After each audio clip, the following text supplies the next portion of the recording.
No black book, no blackmail list. I guess Miss Maxwell's behind bars, for no reason. And it's a huge fumble, a big old fumble, a fumble bumble, a bumble fumble. That's what I would call it. There is a reason why people are asking about this. This is by far, and I'm a supporter. 3 times I voted for this man. This is by far the biggest fumble of the administration they've had thus far. And here's the reason why. If you remember the president winning, he had a conversation with Fox News, the great Rachel Campos Duffy, and she asked, Mr. President, 9/11, yes. John F. Kennedy, yes. Epstein, he didn't say yes. He was a little bit hesitant of bringing that information out. Why? So why does his leadership team go out there and like, we have this information and we're going to release this and cash? And let me tell you what we have with Pam Bondi out of the state of Florida. She knew everything about Bondi, about Epstein. Why are you fumbling this? Why are you not having an emergency meeting together to conversate and say, hey, we're going to be on the same page with messaging on this.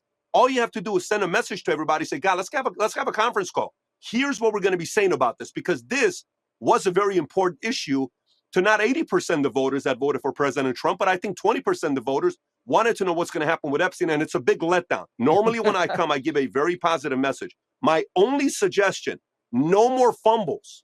You're having the greatest start ever as a president. There's going to be Nobel Prize, but a lot more than that. I believe he has a shot at going down as one of the greatest presidents of all time and competing for some of the like top 5 type of lists. But we have to have an emergency meeting and saying collectively, no more fumbles. Well, that's quite funny. That's quite hilarious. At least in my book, it is rather hilarious, because to be a Trump, to at least be a high influential, high echelon Trump supporter that, was all on board with how he was handling the thing with Iran, even though I think a lot of people with rational functioning brains were like, oh, dear God, did he really bomb Iran? Bomb Iran. Now, one of the most prolific traffickers in human history, the case surrounding him since 2019, okay? So let's be generous here. 2019 to 2020, 20 to 21, 21 to 22, 22 to 23, 23 to 24, 24 to 25. Now we're in 2025. It's almost like 6 years. Okay? Now we're in 2025. You're telling me that you have nothing?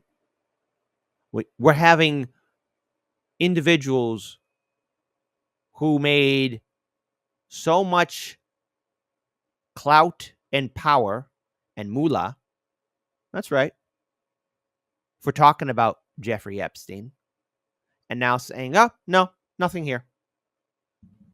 Now, I am on the left, okay? I'm politically homeless. I mean, I don't know. Tell you the truth, I don't even know if I'm going to be voting next year. Even the Chicago election coming up, I mean, I'm feeling so jaded. I think Misty Winston has finally knocked enough sense in my head. But you're telling me now that all this talk, it was all just self-deletion, even though the autopsy says something different. People have been saying things differently. I mean, it's not just a fumble by the Trump administration. It is a goddamn disaster. I mean, what we're witnessing here, folks, are those in power, those that might have known Epstein or partook, getting away with it. Getting away with it. So let's just assess this logically. They're covering up. The DOJ, the current DOJ under Pam Bondi is covering up crimes, very serious crimes by their own description. Mm-hmm. Why are they doing that? Yeah. So there are really only 2 potential explanations that I can think of. Maybe you've got another. The first is that Trump is involved, that, Trump is on the list, that they've got tape of Trump doing something awful. I don't believe that for 2 reasons. One, I've talked to Trump about it a lot. And I know him. He's not that, for whatever his sins, I don't think he's that guy, actually. I don't think he likes creepy sex stuff. That's just my view. But I don't know. Look, here's the thing. It's easy to make accusations and point fingers, point.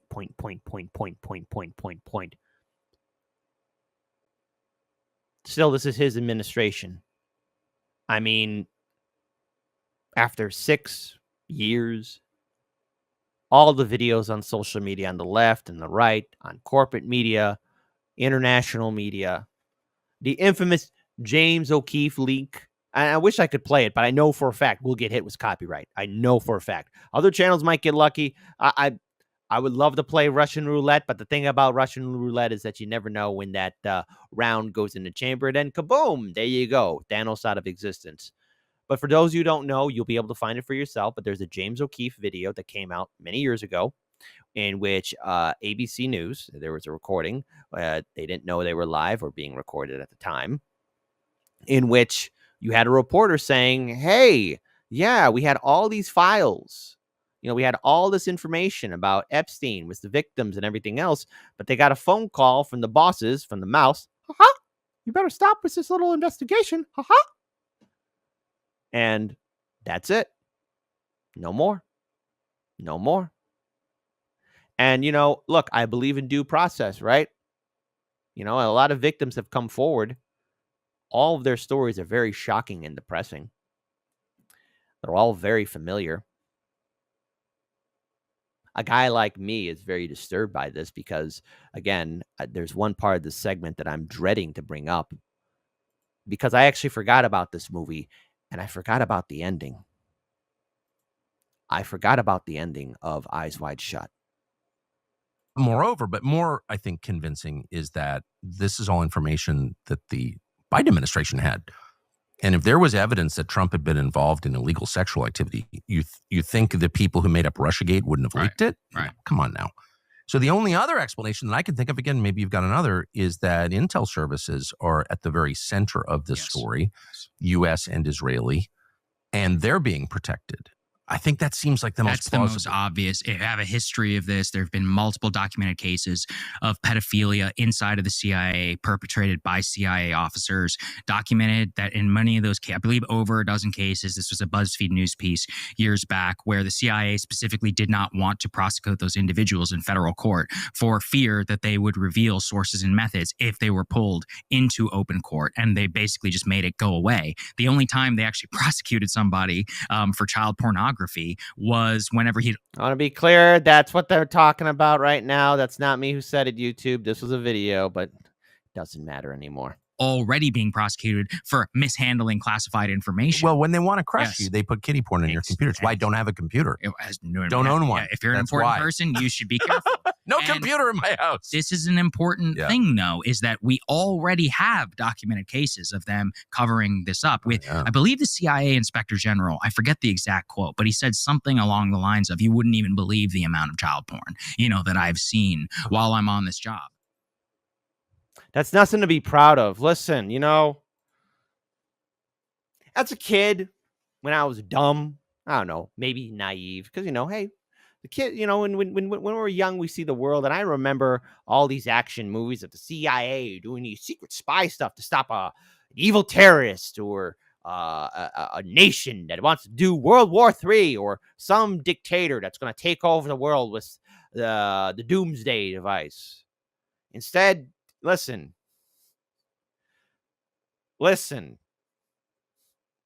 I'm not going to tell you to do the action Hollywood stuff, CIA, but come on. Get involved with El Chapo.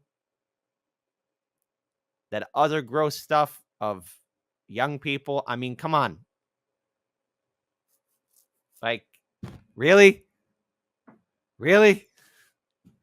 Really? That's that stuff you don't want to really be talking about, but okay. Okay, here we go.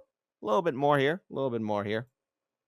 Did they really think that people weren't going to watch this video? Did they really think that they were just going to be able to put out this BS statement claiming that, quote, the footage confirmed that from the time Epstein was locked in a cell around 10:40 p.m. on August 9th, 2019 until about 6:30 a.m. the next morning, nobody entered any of the tiers of the SHU? Did they really think that we're just going to take their word for it and not look? Well, guess what? I watched it all 11 hours, and let's just say they really do think that we're all idiots.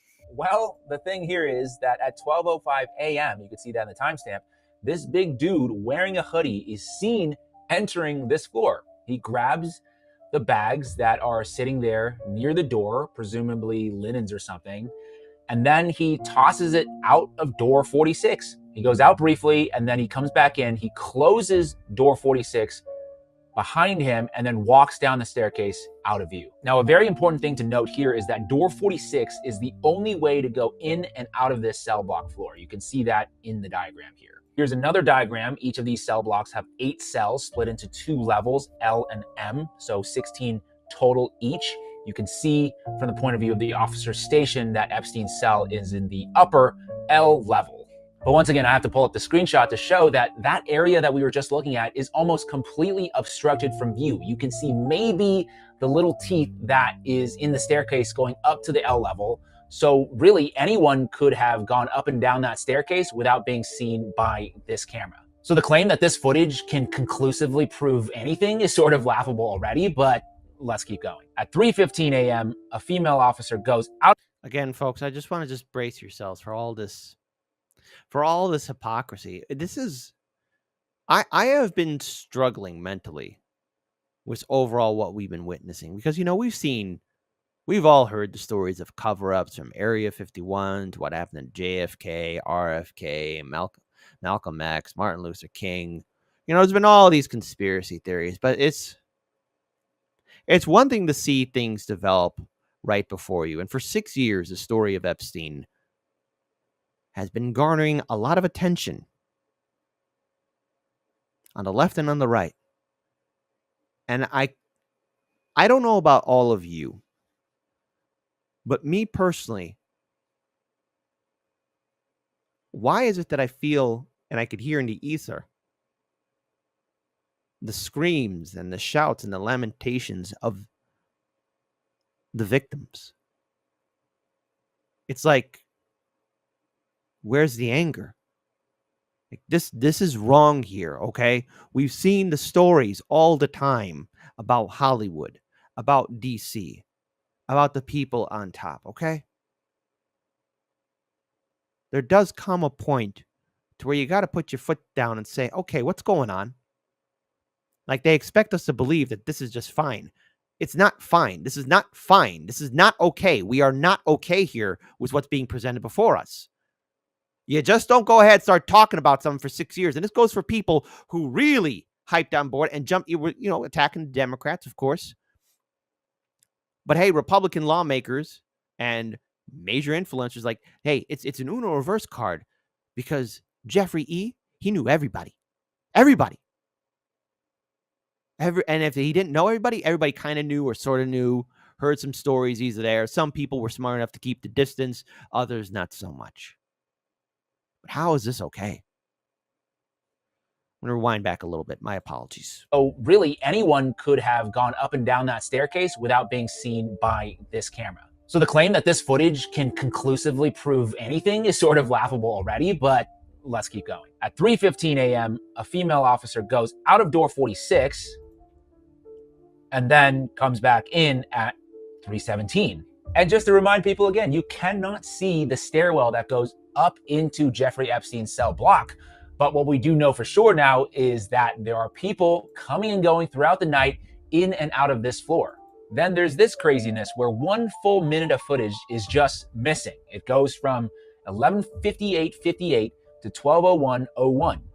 And you can even see the video frame change right there. 11:58:58, 12:01:01.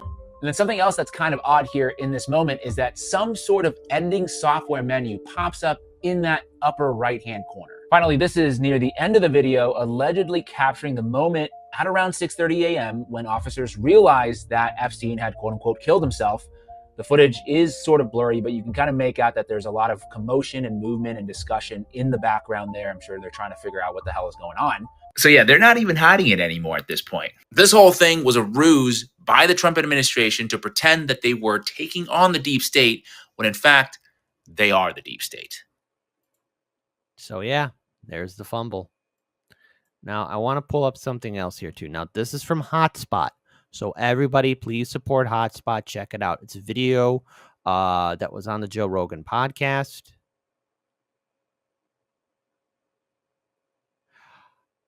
I am going to try my best to talk about this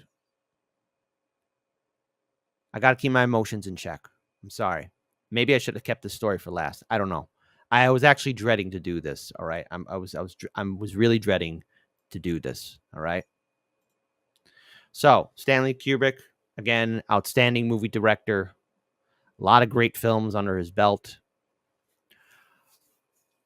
Okay, so in 1999, a movie came out called Eyes Wide Shut. Nicole Kidman, Tom Cruise, a whole hodgepodge of wonderful actors. You know, the movie, from what I remember, great. I actually forgot the ending, and then I remembered the ending because I remember talking about it, and what was hinted, and what happened, and what caused Stanley Kubrick to be angry was how apparently and allegedly, the studios edited his movie, to which he had an angry conversation with some studio execs. Okay. So I want to read this carefully. It's not going to be this thing by verbatim because but Eyes Wide Shut, Kubrick's hitting warning of the elite, a PDF file rings. So Pulp Fiction's Roger Avery, and also again was on the Joe Rogan podcast, told Rogan that Kubrick resisted cutting the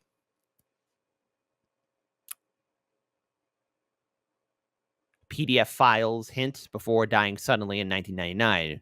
Rumor says that the ending originally showed Cruise and Kidman, their characters, to be clear, selling their child to the rich. Now, Eyes Wide Shut, very fascinating film. And now being reminded of it, I sort of was thinking, were we given a warning? Was there a message in there? And without saying too much and without not getting hit by YouTube, the end scene, Cruise and Kidman, obviously, Cruise goes on a crazy adventure and finds himself at a certain type of party in which he wasn't really allowed to, and he got called out, and there's always a price to pay. And Kidman's character, Nicole Kidman's character, leads a little bit on to really, what was she truly part of? Or what did she go through growing up? And at the end of the movie, they're taking their kid out for Christmas to buy a toy or a present. And very subtly, they start talking to each other. And Kidman's character pushes her child towards two older men, and she walks off, and Cruise's character and Kidman's character starts talking. They sold their child away.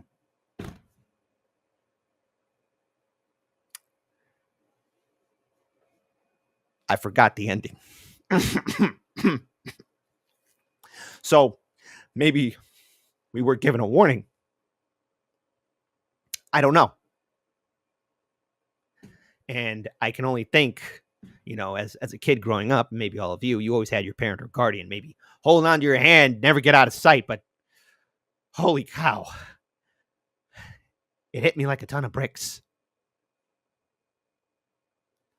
And so I can't play the video. Again, I would love to play the video, but I know we'll get hit. I know it. I'm not that stupid. So, maybe another channel can do it and they'll get lucky. If they're bigger than me, fine, go ahead. But you forget how disturbing it is. So it's on Hotspot. Check them out. A little bit more into the story. Sorry, folks. I had to transition into that. And that's the part of today's show I really just didn't want to do. But my God, if we were given a warning like this, it flew under our radar.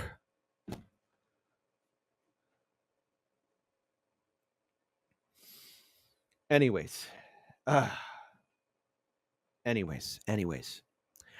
Missing minute in Epstein jail video fuels speculation. So 11 hours of surveillance video recorded near Jeffrey Epstein's jail cell contained a minute-long gap, more than a minute actually, fueling further speculation about the circumstances surrounding the notorious pimp's death, of course, and how everyone that is in social media, I just wanted to say, it's not just the right calling it out, it's everybody.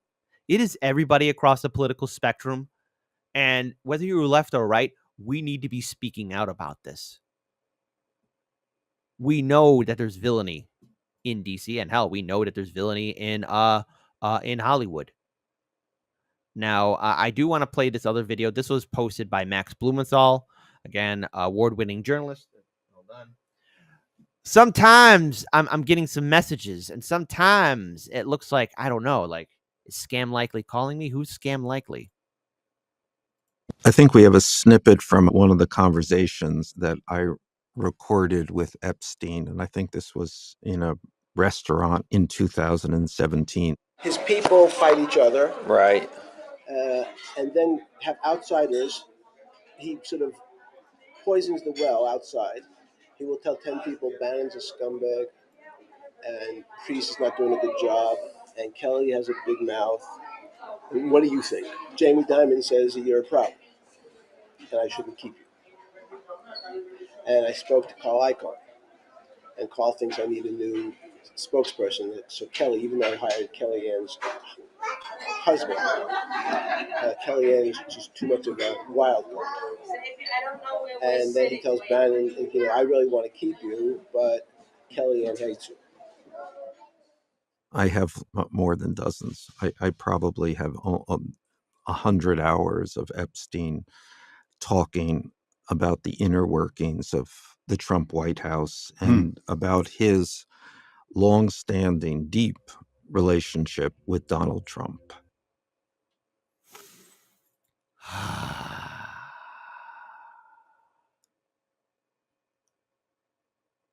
That's power. Absolute madness and power.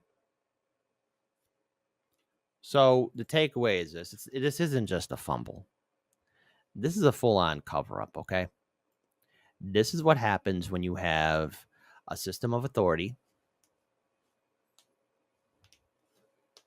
When you have a system of authority that doesn't care.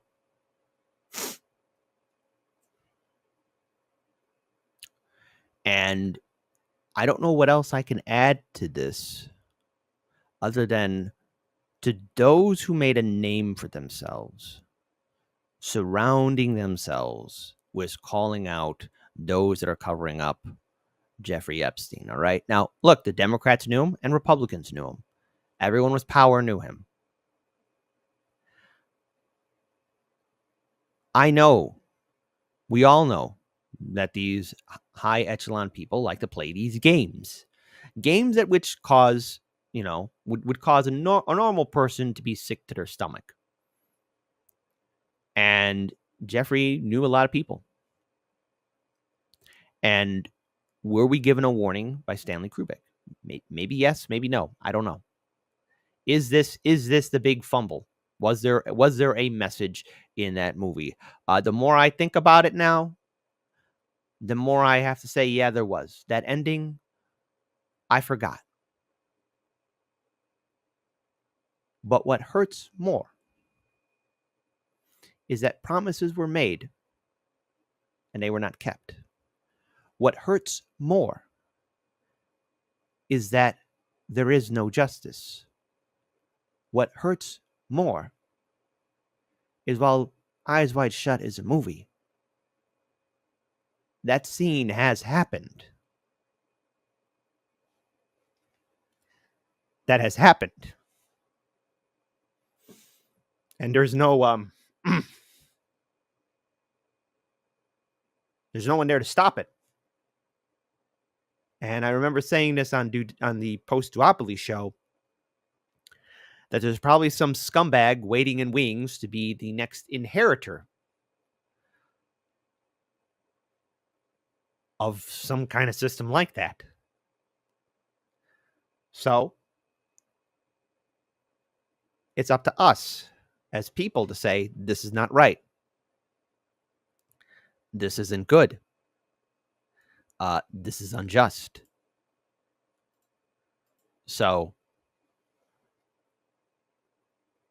I want everyone to remember this, is that when the powers that be tell you that everything's fine, you shouldn't worry about it. Don't panic.